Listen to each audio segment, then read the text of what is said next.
அவரை பொறுத்தவரையில் அது ஒரு எச்சரிக்கையான பயணம் இலங்கைக்கு.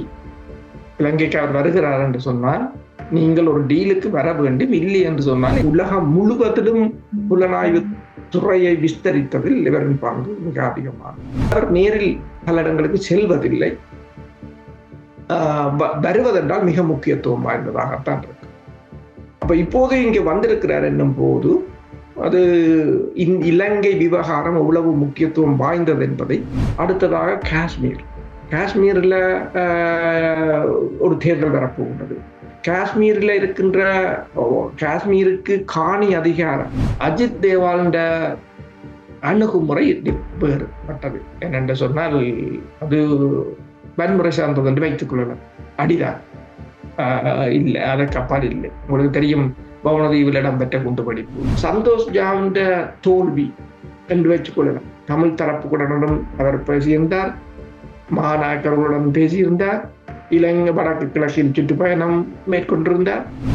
ஜேவிபி இலங்கையில் மீண்டும் பலமடையுமாக இருந்தால் இந்தியா ஒட்டு மொத்தமாக இலங்கையை இழக்க வேண்டிய நிலை வரும். இலங்கையில இந்தியாவின் ரோ இருக்கு, அது எல்லோருக்கும் தெரிந்தபடியா. அவர்கள் ஒவ்வொரு வாரம் அல்லது 2 வாரத்துக்கு ஒருக்கால் அந்த சிச்சுவேஷன் ரிப்போர்ட் அனுப்புவார்கள். அந்த ரிப்போர்ட் தேவாலுக்கு தான் போகும். தேசத்தையே ஒளிரச் செய்ய இயலும் ஸ்ரீலங்கா. பெண்களுக்கு ஏற்படும் கர்ப்பப்பை பிரச்சனைகள், ஆண்களுக்கு ஏற்படும் விந்தணு குறைபாடுகளை சரி செய்து இயற்கையான முறையில் கருத்தரிக்க ethnic health care natural fertility centre. Call 9600000037. அரசியலில் நகர்த்தப்படும் காய்கள், திரைமறைவில் நடக்கும் ரகசிய பீரங்கள், உலகத் தமிழர் அறிந்தேயாக வேண்டிய உண்மைகளை தேடி ஒரு உடறுப்பு.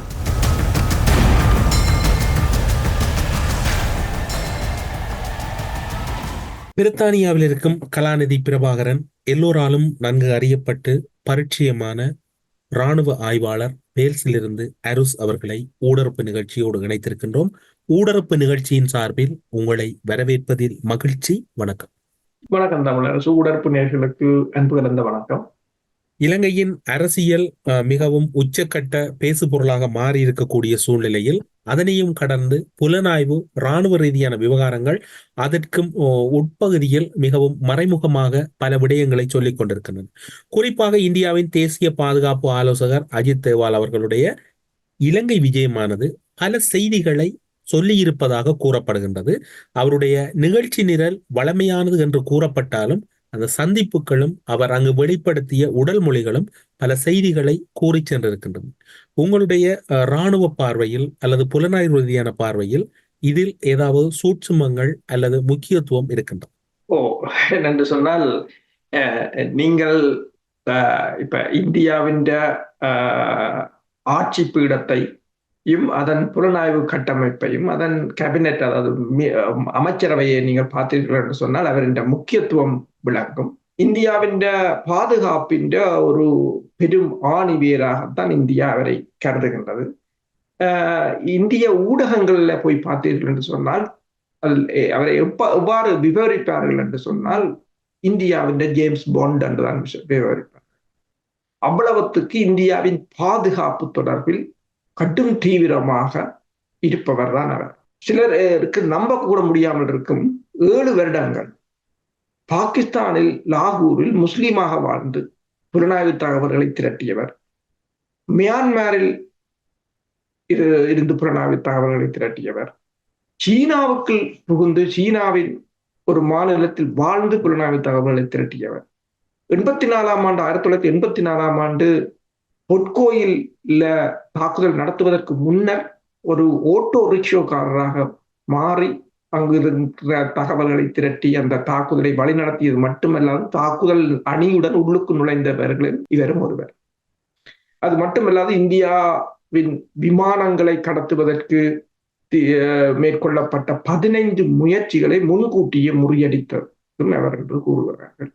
மோடியின் அரசாங்கத்தில் அவருக்கு மிக முக்கியமான பங்கு முக்கியத்துவம் மிக இருக்கின்றது. அதாவது மோடிக்கு கீழ் நேரடியாக மோடியின் கட்டுப்பாட்டில் இருப்பவர். அவரை பொறுத்தவரையில் அவர் நேரடியாக மோடிக்கும் அவருக்குமான அந்த ஸ்ட்ரக்சர்ல தான் அவரை வடிவமைத்திருக்கிறார்கள் அந்த புலனாய்வு கட்டமைப்பு. இந்தியாவின் தேசிய பாதுகாப்பு ஆலோசகர். உங்களுக்கு தெரியும், இப்ப அவரின் காலத்துக்கு பிற்பாடுதான் இந்தியாவில் பஞ்சாப் மாநிலத்தில் இருக்கின்ற டிஐஜியை கனேடிய தூதரகத்துக்கு அனுப்பியதும், கனடாவில் வைத்து இந்தியாவுக்கு எதிரான சக்திகள் என்று அங்கு வைத்து தாக்குதலை மேற்கொண்டதும் என்று சொல்லி உலகம் முழுவதிலும் புலனாய்வு துறையை விஸ்தரித்ததில் இவரின் பங்கு மிக அதிகமானது. ஆனால் அவர் நேரில் பல இடங்களுக்கு செல்வதில்லை. வருவதென்றால் மிக முக்கியத்துவம் வாய்ந்ததாகத்தான் இருக்கு. அப்ப இப்போது இங்கு வந்திருக்கிறார் என்னும் போது அது இலங்கை விவகாரம் எவ்வளவு முக்கியத்துவம் வாய்ந்தது என்பதை அது அவரின் வரவின் மூலம் இலகுவாக புரிந்து கொள்ள முடியும். அதில் முக்கிய பங்களிப்பு என்னென்று சொன்னால் இந்த பொது வேட்பாளர் என்றதுதான். இதுவரை காலமும் இந்தியாவுக்கு இவ்வாறான முக்கிய பிரமுகர்களை அனுப்ப வேண்டிய கட்டாயமோ அல்லது தமிழ் மக்களுடன் பேச வேண்டிய கட்டாயமோ இருக்கவில்லை. உதாரணமாக நீங்கள் பார்க்கலாம், தமிழ் தேசிய கூட்டமைப்பு இந்திய பிரதமருக்கு அனுப்பின கடிதத்துக்கு கூட என்ன நடந்தது என்று இப்ப 2 வருடத்துக்கு முதல் தெரியவில்லை. அதுக்கு பதில் கூட அவர்கள் போட விரும்புவதில்லை. ஆனால் இந்த தடவை நீங்கள் வந்த போது நீங்கள் பார்க்கலாம், அவர் இலங்கை அரசு தலைவர், இலங்கை அரச பீடம் அல்லது இலங்கையின் தென்னிலங்கையின் மிக முக்கிய அரச தலைவர் வேட்பாளர்களுக்கு முதல் தமிழ் அமைப்புகளைத்தான் சந்தித்திருந்தார். இதற்கு முன்னைய பயணங்களை பாருங்கள், இந்திய தூதரக அதிகாரிகள் பயணங்களை வந்து தென்னிலங்கை அரசியல்வாதிகளை சந்திப்பார்கள், பௌத்த துறவிகளை சந்திப்பார்கள், தமிழ் அமைப்புகளை சில சமயம் கண்டு காணாமலும் போய்விடுவார்கள். அவர்கள் சந்திப்பது கூட இல்லை. சில சமயங்கள் ஒட்டுக்குழுக்களை சந்தித்து விட்டு செல்வார். இதெல்லாம் நடந்தது. முதல் ஒரு தடவை வந்து ஜெயசங்கர் வந்த போது அங்கு கிழக்குல போய் பிள்ளையான எம்பியாளேந்திரனை சந்தி கலைத்த போது அப்போது ஒரு அன்ஆபிஷியல் டோக்கத்தான் தமிழ் தேசிய கூட்டமைப்பில் இருந்த அவர்கள் கேட்டார்கள், நீங்கள் தேசியம் சார்ந்தங்களையும் சந்திச்சு கலைக்கிறீர்கள் அல்லது தமிழ் மக்களின் பிரதிநிதிகளாக இப்படி இலங்கை அரசுடன் இயங்குகின்ற தமிழ் மக்களுக்கு எதிரான சக்திகளையும் சந்திச்சு கலைக்கிறீர்கள் என்று கேட்ட போது அதற்கு ஜெயசங்கர் சொன்ன பதில், எல்லோருடனும் நாங்கள் நல்லுறவை பேண விரும்புவோம் சொல்லிவிட்டு போதும். ஆனால் இப்போது பாருங்கள், சந்திப்பின் மாற்றம், அதாவது ஒரு மாற்றம் இருக்கின்றது. இப்ப இந்தியாவுக்கு இது ஒரு அழுத்தமான சூழ்நிலை. இந்தியா மிகப்பெரிய ஒரு சிக்கலில் இருக்கின்றது. இலங்கையில் இடம்பெற்ற ஆட்சி மாற்றம், மாலத்தீவில் இடம்பெற்ற ஆட்சி மாற்றம், பாகிஸ்தானில் இடம்பெற்ற ஆட்சி மாற்றம், இப்போது பங்களாதேஷ், அடுத்ததாக காஷ்மீர்ல ஒரு தேர்தல் வரப்போகின்றது. காஷ்மீருக்கு காணி அதிகாரம் இருந்தது. அந்த காணி அதிகாரத்துக்கான 370வது சரத்தை நீக்கியதும் இந்த அஜித் டோவல். அதாவது அந்த காணி அதிகாரத்தை காஷ்மீர் கொண்டிருக்குமாக இருந்தால் எதிர்காலத்தில் இந்தியாவின் பாதுகாப்புக்கு ஆபத்து என்று அதாவது இந்தியாவுக்கு எங்கெங்கு பாதுகாப்பு பிரச்சனை இருக்கிறதோ அத்தனையையும் கண்டறிந்து தகர்ப்பதில் இவர் ஒரு வல்லவர். இவரின் பெயர் தான் அதிலும் பொறிக்கப்பட்டிருக்கிறது. இந்த காஷ்மீர் 2019ஆம் ஆண்டு இடம்பெற்ற பிரச்சனை. ஆனால் இப்போது அமெரிக்க தூதரக அதிகாரிகள் காஷ்மீரில் போய் இறங்கியிருக்கிறார்கள். 2019ஆம் ஆண்டு அந்த காணி அதிகாரத்தை அகற்றிய பிற்பாடு அங்கு ஒரு போராட்டம் பெறக்கூடாது என்று முன்னாள் முதலமைச்சர்களை கூட வீட்டு காவலில் வைத்திருந்தார்கள். பல அரசியல் கட்சி தலைவர்களை வீட்டு காவலில் வைத்திருந்தார்கள். அவர்களை எல்லாம் இப்போது அமெரிக்க தூதுவர்கள் சந்தித்திருக்கிறார். அதை நீங்கள் எவ்வாறு பார்க்கலாம் என்று சொன்னால், இப்ப தாய்வானுக்கு அமெரிக்க அதிகாரிகள் வந்து போவதை சீனா உளவு ஆபாசமாக பார்க்கிறதோ அல்லது ஒரு கோபமாக பார்க்கிறதோ, அதே போலதான் காஷ்மீருக்கான இந்த பயணத்தையும் இந்தியா பார்க்கும். இப்ப இந்தியாவுக்கு இப்போது இந்தியாவில தென்பகுதியில் இருக்கிற இடத்தையாவது தக்க வைக்க வேண்டும் என்ற ஒரு கட்டாயம் இருக்கின்றது. எனவேதான் இவ்வாறான ஒரு உயர் அதிகாரியை இந்த இடத்தை, அதாவது தற்போதைய நிலையை அதாவது ஹேண்டில் பண்ணுவதுன்னு சொல்வது, கையாள்வது, அதை கையாள்வதற்கான ஒரு வழிமுறையாக அவரை அனுப்பியிருக்கிறார். இந்தியாவின் புலனாய்வு கட்டமைப்பிலும் இந்தியாவில் இருக்கக்கூடிய உளவு அமைப்புகளிலும் தலை சிறந்தவராகவும் ஒரு முன்னணியாளராகவும் இருந்தவர் தான் இந்தியாவினுடைய தேசிய பாதுகாப்பு ஆலோசகர் அஜித் தோவல் அவர். அப்படி இருக்கின்ற போது இலங்கை வருகின்ற அவர் ஒரு சாதாரணமாக வந்திருக்க வாய்ப்பில்லை. ஏதாவது வெளிப்படையாக அல்லது திரைமறைவில் டீல் இடம்பெற்றது. ஓ அதாவது அவரை பொறுத்தவரையில் அது ஒரு எச்சரிக்கையான பயணம் இலங்கைக்கு அவர் வருகிறார் என்று சொன்னால் நீங்கள் ஒரு டீலுக்கு வர வேண்டும், இல்லை என்று சொன்னால் இந்தியா அடுத்த கட்ட நடவடிக்கை எடுக்கும். அஜித் தேவாலின் அணுகுமுறை வேறுபட்டது. என்னென்று சொன்னால் அது வன்முறை சார்ந்தது என்று வைத்துக் கொள்ளலாம். அடிதான் இல்லை, அதற்கு அப்பால் இல்லை. உங்களுக்கு தெரியும், பவனதீவில் இடம்பெற்ற குண்டுவெடிப்பு,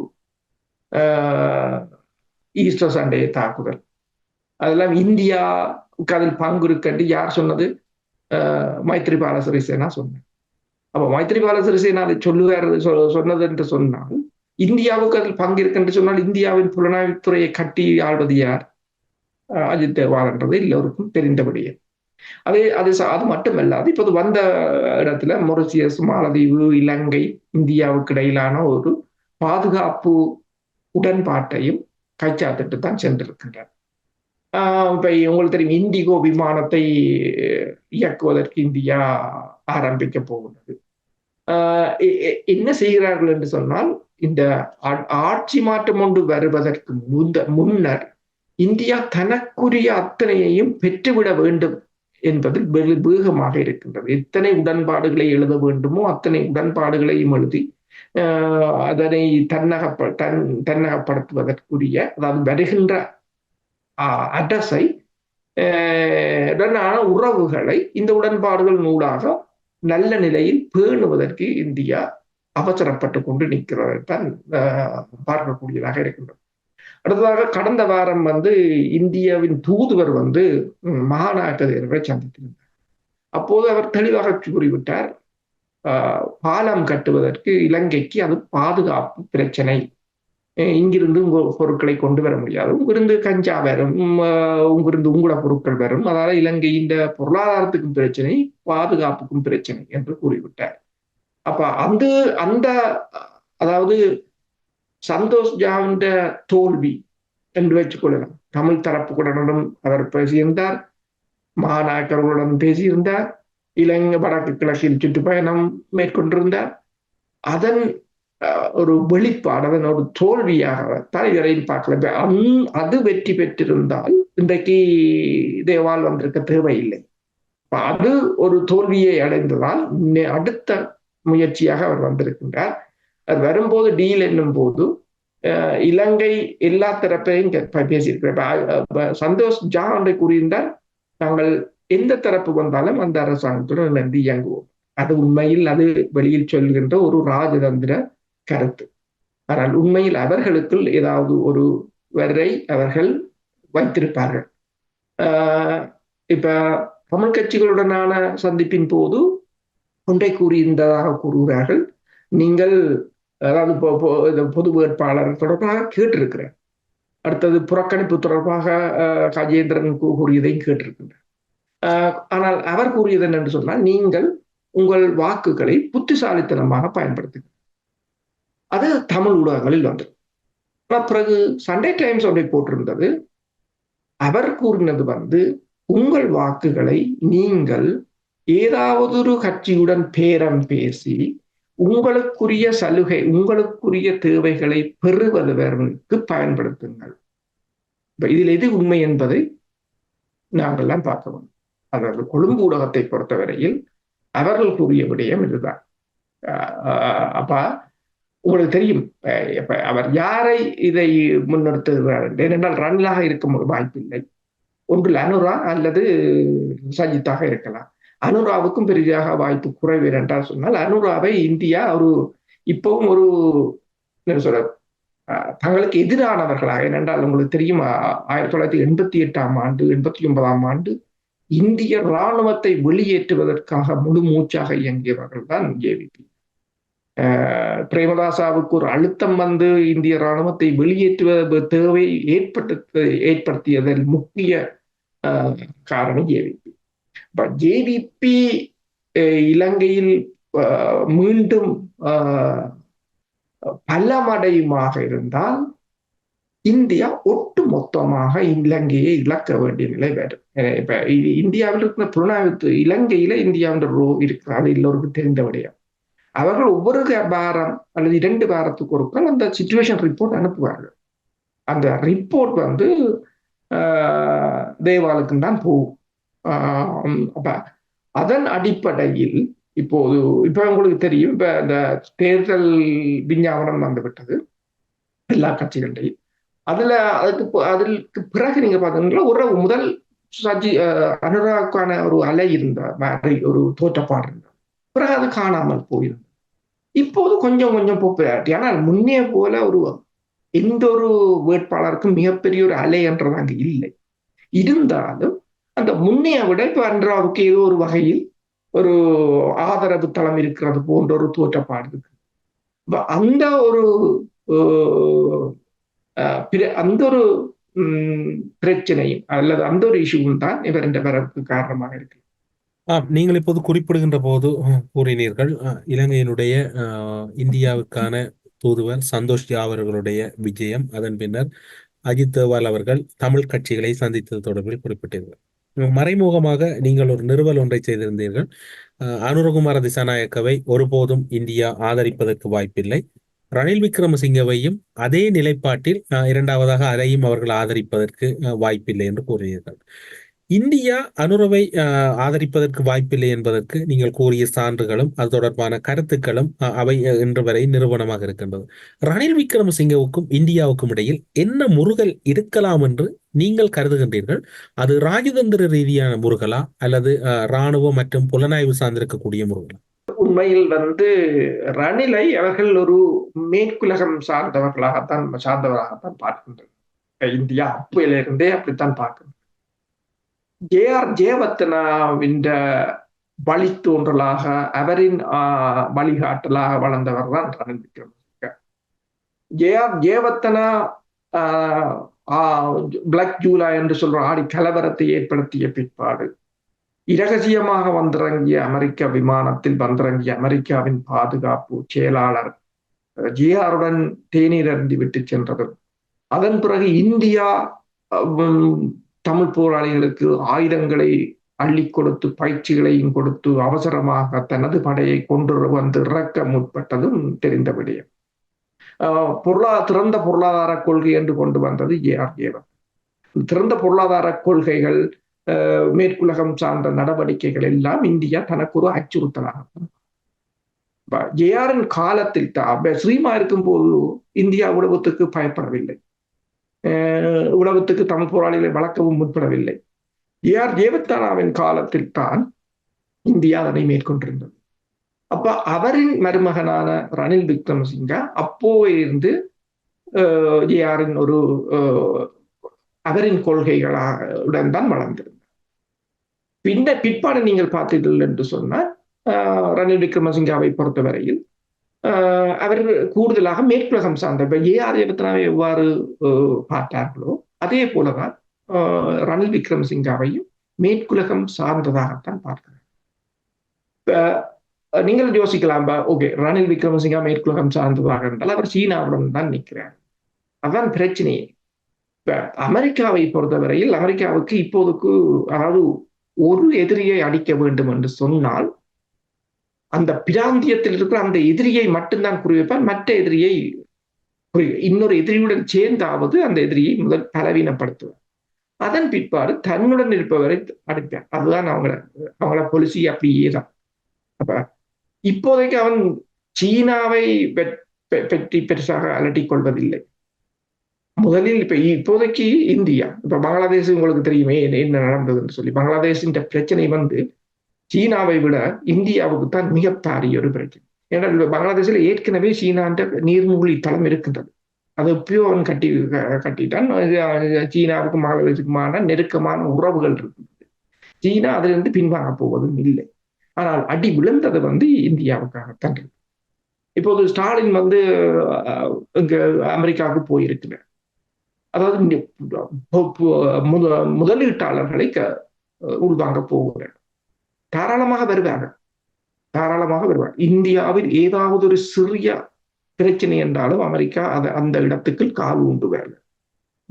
ஜெயலலிதா அவர்கள் 2011 ஆண்டு தீர்மானத்தை கொண்டு வந்த போது ஹிலாரி கிளின்டன் நேரடியாக தமிழகத்துக்கு வந்தது இறங்கியிருந்தார். எங்கு ஒரு சிறு வெடிப்பு இருக்குதோ அங்கு அந்த நீர் பூர மாதிரி அமெரிக்கா போகும் என்றதும் தெரிந்தபடி அப்ப ரணில் விக்ரமசிங்க உங்களுக்கு தெரியும், கோத்தபாய ராஜபக்ஷ இருக்கேக்க அந்த மலை, அதாவது இந்த கோபோட் மலை தொடர்பாக அவர் இலங்கை அரசு தனக்கென்று அதனை அப்ளை பண்ணின போது இந்தியா பேசாமல் தான் இருந்தது. இந்தியா அதற்கு இலங்கைக்கு அது போனால் பிரச்சனை இல்லை, ஏனென்றால் அதை தான் எடுக்கலாம் என்ற ஒரு இதில் தான் இருந்தது. ஆனால் அந்த ஆட்சி கலைக்கப்பட்டது, ரணில் விக்ரமசிங்க வந்ததும் இந்தியா நேரடியாக அப்ளை பண்ணியது. இப்போது இலங்கை கொடுக்க மாட்டேன்னு நிற்கிறது. உங்களுக்கு தெரியும் ஏன் அப்போது அமைதியாக இருந்த இந்தியா பிறகு ஏன் அதனை அப்ளை பண்ணி இருக்கிறது ரணில் விக்ரமசிங்க வந்தோன்னு என்றதெல்லாம் உங்களுக்கு ஏன் என்று சொன்னால், ரணில் விக்ரமசிங்க ராஜதந்திரம், அவர் ராஜதந்திரத்தால பிரச்சனை என்னவென்று சொன்னால் இது ஒரு ராஜதந்திர போர். இதுல பெரிய நாடு சின்ன நாடு என்றதுல இல்லை. இப்ப முன்னைய போல இந்தியா திடீரென்று இராணுவத்தை கொண்டு இறக்க முடியாது, அப்படியான ஒரு சிக்கலான காலகட்டம். அப்ப அதாவது 87ஆம் ஆண்டுல இருந்த நிலவரம் இப்ப இருக்காது. வேற ஏதாவது ஒரு வழியில தான் அதை கையாள முடியும். அது ராஜதந்திரமாக இருந்தால், ராஜதந்திரத்துல சிறிய நாடு பெரிய நாடு என்று இல்லை. எவன் ஒருத்தன் மிகவும் புத்தி கூர்மையுடன் தனது ராஜதந்திரத்தை பயன்படுத்துகிறானோ அவன் வென்று விட்டு போவான். அதான் அதுல ஒரு முக்கியத்துவம் வாய்ந்ததாக இருக்கு. உண்மையில் ரணிலை கண்டு இந்தியா அஞ்சுகின்றது என்று தான் நினைக்கிறேன். இலங்கை தமிழரசு கட்சியின் முடிவுக்கும் அஜித் தோவல் அவர்களுடைய வருகைக்கும் ஏதாவது தொடர்பு இருக்கின்றதா என்கின்ற சந்தேகம் இப்போது நீங்கள் கூறுகின்ற கருத்துக்களை பார்க்கின்ற போது அதிகரிக்கின்றது, சந்தேகம் அதிகமாக வலுக்கின்றது. குறிப்பாக கடந்த வாரம் அளவில் இலங்கைக்கான இந்திய தூதுவர் சந்தோஷ் ஜா அவர்கள் கிழக்கு மாகாணம் சென்றிருந்தார். அதனுடைய தொடர்ச்சியாக சந்தோஷ் ஜா அவர்கள் சென்ற பின்னர் அஜித் தோவல் அவர்கள் இலங்கை நோக்கி பயணித்திருக்கின்றார், தமிழ் கட்சிகளை சந்தித்திருக்கின்றார். நீங்கள் 6வது ஒரு பிரதான வேட்பாளரோடு கதைக்க வேண்டும், அவரோடு உங்களுடைய உரையாடல் இருக்க வேண்டும் என்று ஆலோசனையும் கூறியிருக்கின்றார். இலங்கை தமிழரசு கட்சி நேற்றைய தினம் உத்தியோகபூர்வமாக தன்னுடைய முடிவினையும் அறிவித்திருக்கின்றது.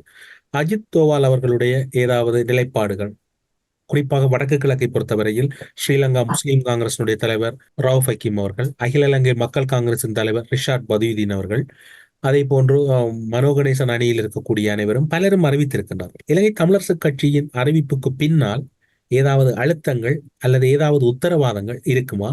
குறிப்பாக திரு மாவை சேனாதிராஜா அவர்கள் குறிப்பிடுகின்றார், நான் இந்த கூட்டத்தில் கலந்து கொள்ள மாட்டேன், முடிவுகள் எடுக்க வேண்டாம் என்று தான் பதில் பொதுச் செயலாளருக்கு தெரியப்படுத்திய பின்னரும் இந்த விவகாரம் கையாளப்பட்டிருக்கின்றது. இது தொடர்பில் என்னிடம் யாரும் கேள்விகளை எழுப்புகின்ற போது முறையான பதில் வழங்க முடியாது. சஜித் தரப்பில் என்ன உத்தரவாதம் வழங்கப்பட்டது என்று கூட கட்சியின் தலைவரான எனக்கு தெரியாது என்று. ஆனால் சத்தியலிங்கம் அவர்கள் பின்னும் மாலை அளவில் தன்னுடைய ஊடக செவியிலே குறிப்பிடுகின்றார், தலைவருக்கு தமிழரசு கட்சியின் முடிவை அறிவித்து விட்டோம் என்று. தமிழரசு கட்சியின் முக்கியஸ்தர்கள் யாரும் செல்லவில்லை.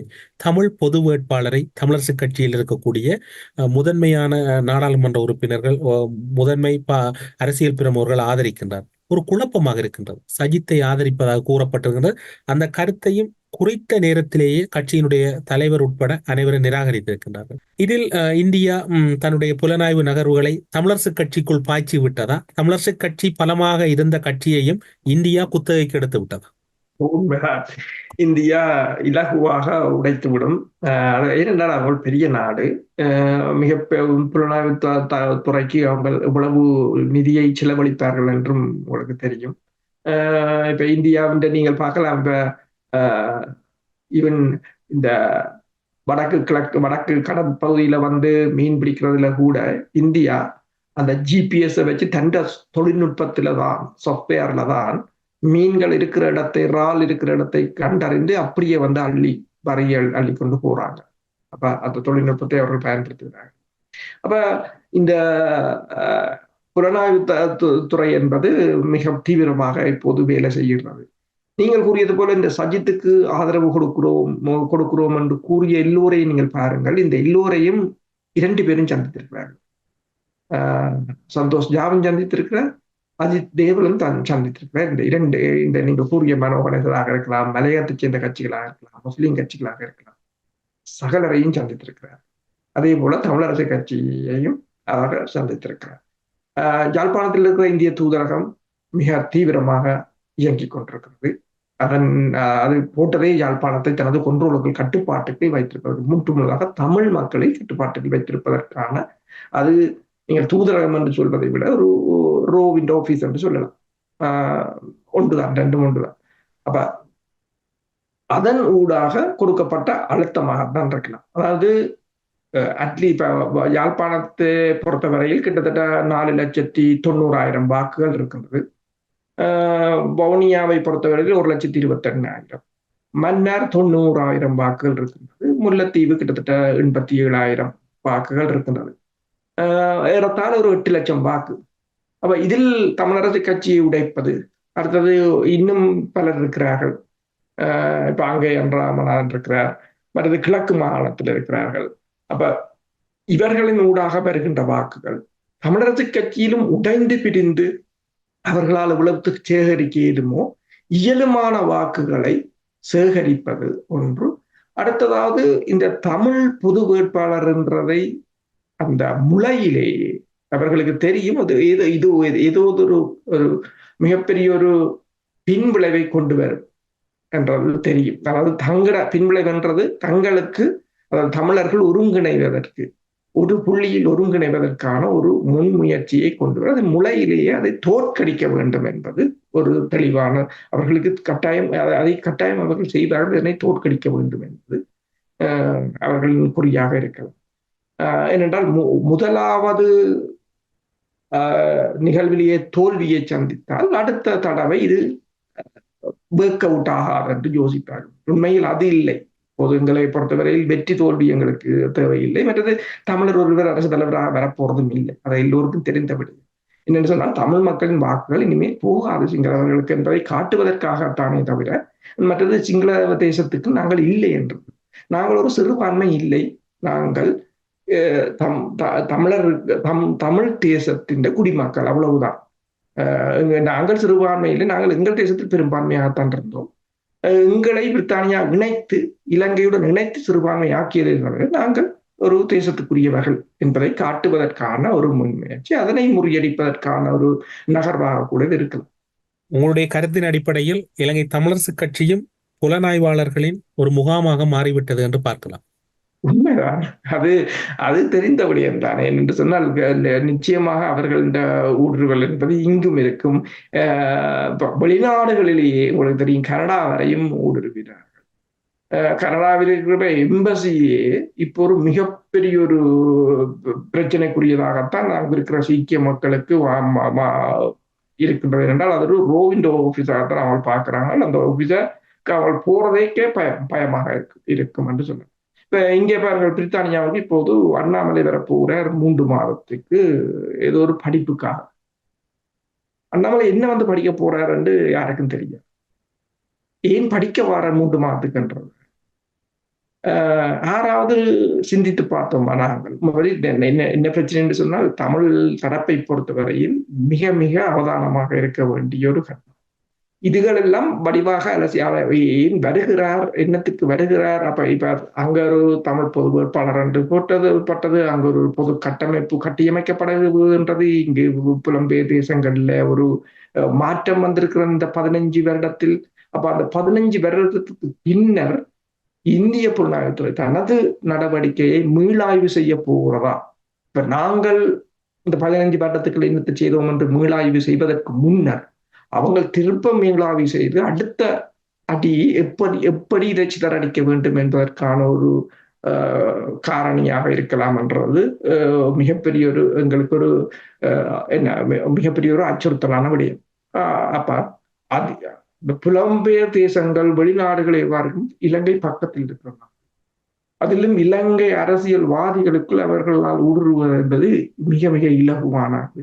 இப்ப நீங்கள் பார்க்கலாம், அஜித் தேவால் வந்து சந்தித்தவர்களில் சந்தித்த அத்தனை பேரும் இப்போது சஜித்துக்கு ஆதரவு கொடுக்கிறோம் என்று கூறிவிட்டாங்க. ஒன்று இது ராஜதந்திர நகர்வு.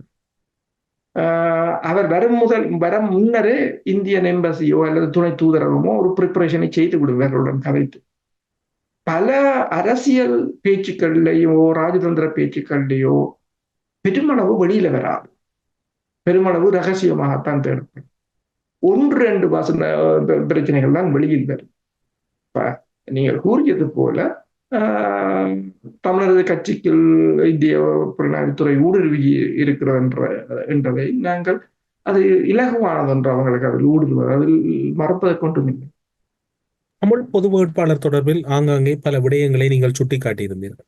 தமிழ் பொது வேட்பாளர் என்பது தமிழர் தேசமாக ஒரு சிந்தனையின் அடிப்படையில் அவர்கள் எடுத்த முடிவாகவும், அப்படியான வகையிலேதான் அவை ஆரம்பிக்கப்பட்டு தொடக்கத்தில் மிகவும் லேசான பயணமாகவும், இப்போது அதனுடைய பயணம் சற்று வீரியமடைந்து கொண்டு செல்லுகின்ற சூழ்நிலை இருக்கின்ற போது, அந்த தேசமாக தமிழ் மக்கள் சிந்திக்கின்றார்கள் அல்லது ஒரு பலமடைகின்ற நிலையை செல்லுகின்ற போது, இந்தியா ஏன் தொடர்ச்சியாக, அதாவது ஈழ விடுதலை போராட்டத்தில் இந்தியா அந்த பலமடைந்த காலப்பகுதியில் எல்லாம் ஈழத்தமிழர்களை அடித்து வீழ்த்தி இருக்கின்றது.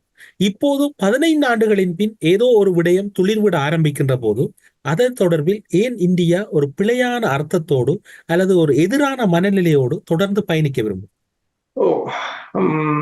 அதைத்தான் என்னென்று சொன்னால் 87ஆம் ஆண்டு அல்லது 80களில் இருந்த நிலவரம் இப்போது இல்லை. இப்போதைய நிலவரத்தில் உங்களுக்கு தெரியும், ஒரு மல்டிபோலர் வேர்ல்ட். இந்தியா கூட இப்போது தனது அணுசேரா கொள்கையை மீளாய்வு செய்ய வேண்டிய ஒரு நிலைக்கு வந்துவிட்டது. அவசரமாக உக்ரைனுக்கு அவர்கள் ஏன் ஓடினார்கள் என்றும் தெரியும், நாங்கள் முன்னர் முதலே கதைத்திருந்தோம். ஆனால் அது ஒர்க் அவுட் ஆகவில்லை என்பதும் தெரிந்த விடயம். இனிமேல் இப்ப இலங்கையும் அதுதான் நிலைமை. இலங்கையின் நிலைமையும் அதுதான். இப்ப இலங்கையில நீங்கள் பார்த்தீங்கன்னு சொன்னால் ஒரு ஆங்கில பத்திரிகை, இந்த வாரம் வந்த ஆங்கில பத்திரிகை ஒருவர் எழுதுகிறார், நாங்கள் 75 வருடம் ஆகிவிட்டது சுதந்திரம் அடைந்து, இன்னமும் நாங்கள் மேற்குலகத்தையும் என்கிற காலனித்துவ நாடுகளையும் நம்பித்தான் ஒரு தேர்தலை நடத்த வேண்டிய நிலையில் இருக்கிறோம். ஐரோப்பிய ஒன்றிய கண்காணிப்பாளர்கள் வந்து குதிக்கிறார்கள். தேர்தல் நடைபெறப் போகிற நேரத்தில் IMF வந்து எங்களை மிரட்டுகிறது. மேற்குலக நாடுகள் IMF-ஐ காட்டி எச்சரிக்கை விடுகின்றன.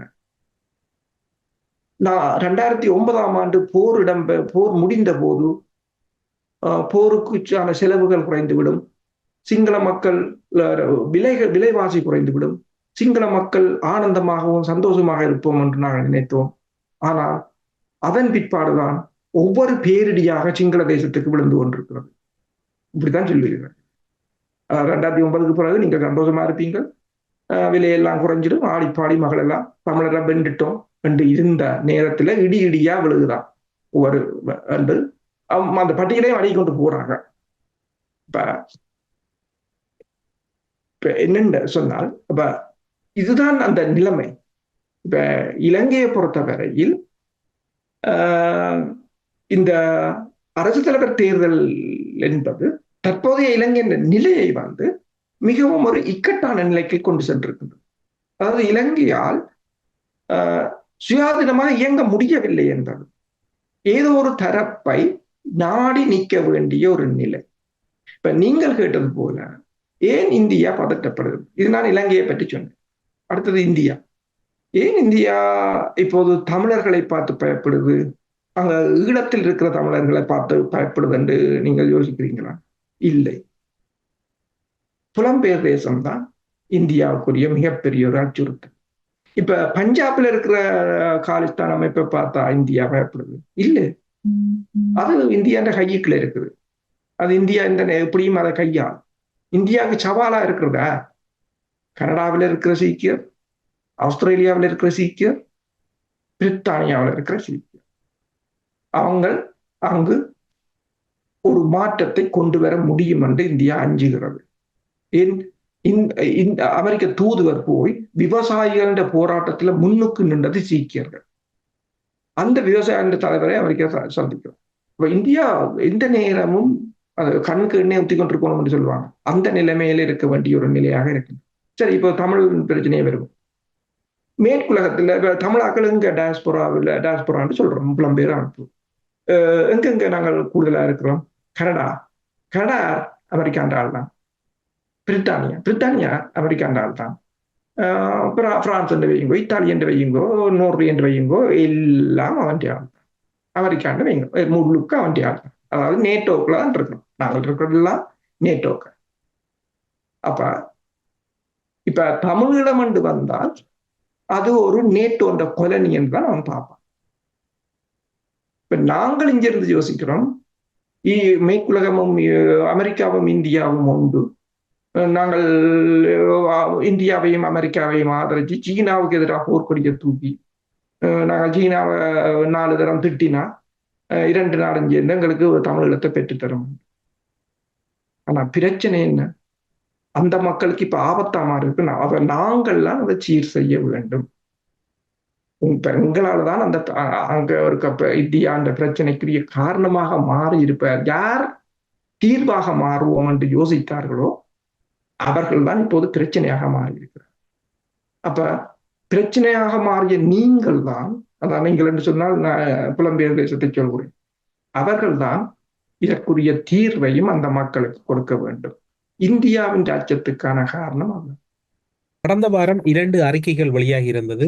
முதலாவது அறிக்கை இந்திய தூதரகத்தின் சார்பில் விடப்பட்டிருந்தது. தேசிய மக்கள் சக்தி ஜனாதிபதி வேட்பாளர் அனுரகுமார் திசாநாயக்க எதிர்வரும் ஜனாதிபதி தேர்தலில் வெற்றி பெறுவார் என இந்திய புலனாய்வு பிரிவு தெரிவித்ததாக சமூக ஊடகங்களில் பரவிய செய்தியை கொழும்பில் உள்ள இந்திய உயர்ஸ்தானிகரம் மறுத்துள்ளது. அது ஒரு புறம் இருக்க, இன்னும் ஒரு செய்தியை பார்த்தீர்கள் என்றால் அதே வாரத்தில் அடுத்த நாள் வந்த செய்தி, எதிர்வரும் ஜனாதிபதி தேர்தலுக்கு பின்னர் சீர்திருத்தங்களை நிறுத்துவதற்கான சாத்தியமான முயற்சிகள் சர்வதேச நாணய நிதியத்திடம் இடைநிறுத்துவதற்கு வழிவகுக்கும் என்று அமெரிக்க செய்தித்தாளின் புலனாய்வு அறிக்கை எச்சரித்துள்ளது. அமெரிக்காவின் புலனாய்வு செய்தித்தாள் ஒன்று எச்சரிக்கை விடுத்திருக்கின்றது. இலங்கையினுடைய ஜனாதிபதி தேர்தலின் நிலைமையை இந்திய தூதரகம் புலனாய்வு தொடர்புகள் இல்லை என்று நிராகரித்திருக்கின்றது. 2 நிராகரிப்புகளும் சற்று வித்தியாசமாக இருக்கின்றது. புலனாய்வு சார்ந்திருப்பதனால் 2 வினாவையும் ஒன்றாக உங்களிடம் கேட்கின்றோம். உண்மைதான். இந்தியா உங்களுக்கு நான் முதல் கூறியது போல அனுராவின் ஒரு வாக்கு வங்கி அதிகரிப்பது போன்ற ஒரு சூழ்நிலை அங்கு காணப்படுகிறது. தேர்தல் நெருங்க அப்படியான ஒரு சூழல் காணப்படுகிறது. அதுதான் இந்தியாவோட புலனாய்வுத்துறை அனுப்பியது. அதன் பிற்பாடுதான் சந்தோஷ் ஜா ஓடி திரிஞ்ச எல்லோருடையும் நாடி பிடித்து பார்க்கறது என்று சொல்றது. நாடியை பிடிச்சு பார்த்தார். அது சம்திங் ரோங் என்றால் பிறகு தேவால் வந்தார். அது நீங்கள் சொன்னதற்கு முதலாவது. 2வது, சஜித்தின் என்ன கூறியிருக்கிறார் என்று அடிக்கடி அவர் கூறுவது ஒன்றுதான். நான் வந்ததும் IMF உடன்படிக்கையை மீளாய்வு செய்வேன், IMF உடன்படிக்கையை மீளாய்வு செய்வேன். இதைத்தான் திருப்பி சொல்றேன். இப்ப ரணில் கொண்டு வந்ததை தான் ஏற்றுக்கொள்ள மாட்டேன் என்று கூறுகிறார்.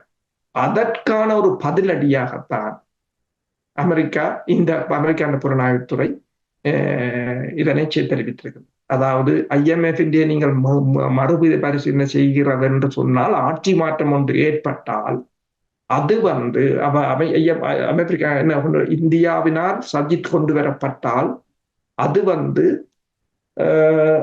IMF உடன்படிக்கையை பாதிக்கும். IMF உடன்படிக்கையை பாதித்தால் நீங்கள் மீண்டும் பெட்ரோலுக்கும் மண்ணெண்ணெய்க்கும் அரிசிக்கும் லைன்ல நிற்க வேண்டும் என்றத பூடகமாக சொல்றாங்க. அதாவது நீங்கள் ரணிலுக்கு வாக்கு போடுங்கோ என்றதை அவன் சொல்றான். இவர்கள் அனுராவுக்கு எழுச்சியை தடுத்து அந்த சஜித்தின்டைய உறுதிப்படுத்துவதற்காக சஜித் பிரேமதாஸ் இப்ப என்ன பிரச்சனைன்னு சொன்னால், இந்தியாவுக்கு 3 பேருமே பிரச்சனையானவர்கள். பாத்தீங்கன்னா அனுரகுமார் திசாநாயக்கா நான் கூறினேன் JVP எவ்வளவு இந்தியாவுக்கு எதிரானவன். ரணில் விக்ரமசிங்காவை கூறினேன் எவ்வளவு. சஜித் பிரேமதாசா இந்தியாவுக்கு எதிராக நின்றால்தான் பிரேமதாஸ். இந்தியா யாழ்ப்பாணத்துல உணவு பொட்டலத்தை போட்ட போது இந்திய தூதரகத்தின் மீது ஒரு விலங்கு வானூர்தியில் கொண்டு போய் அரிசி போட வேண்டும் என்று பேசியார் தான் சஜித்தின் தந்தையார். விடுதலை புலிகளுடனான அந்த 89 நினைக்கிறேன் அந்த பேச்சுவார்த்தைகளில் கூட சஜித் பங்கு பற்றியதாக தான் கூறுகிறார்கள், உறுதிப்படுத்த முடியவில்லை. அப்ப அவ்வாறான ஆனாலும் அந்த இந்தியாவுக்கு வேற தெரிவில்லை. ஏனென்றால் இந்தியாவின் விசுவாசியான நாமல் வெற்றி பெறுவாரோ இல்லையோன்று அது இந்தியாவுக்கு அதே அங்க சிங்களவருக்கே தெரியும். அப்ப இந்த 3 ஏதாவது ஒன்று கொஞ்சம் நல்லதைத்தான் இந்தியா தேர்ந்தெடுக்க வேண்டிய கட்டம் இருக்கு. எனவேதான் அந்த கொஞ்ச நல்லதை தேர்ந்தெடுக்கிற நேரத்துல அதற்கு முன்னரே இதில் யார் வர முதலும் தனக்குரிய தனக்குரிய இடங்களை கையகப்படுத்துவதற்கான ஒரு முயற்சியாகத்தான் இந்த அவசரமாக உடன்படிக்கைகள் மேற்கொள்ளப்பட்டது.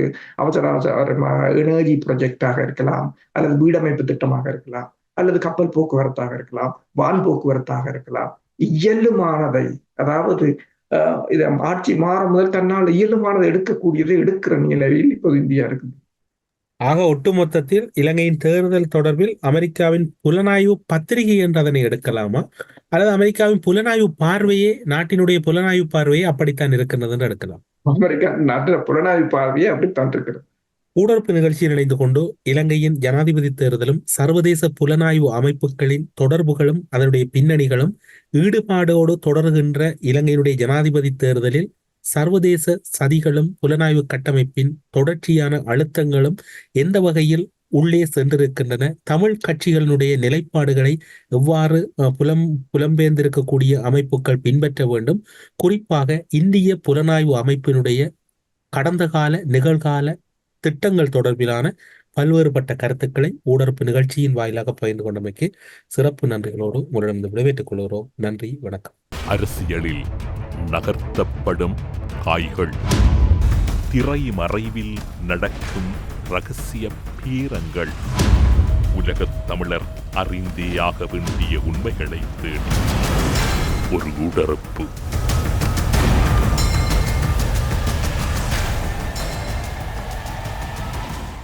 4448 நோய்களுக்கும் அதன் அறிகுறிகளையும் அதனை தீர்க்கும் மருத்துவத்தையும் அருளிச் சென்றுள்ளனர். Ethnic health care, T Nagar. For details 9600000037.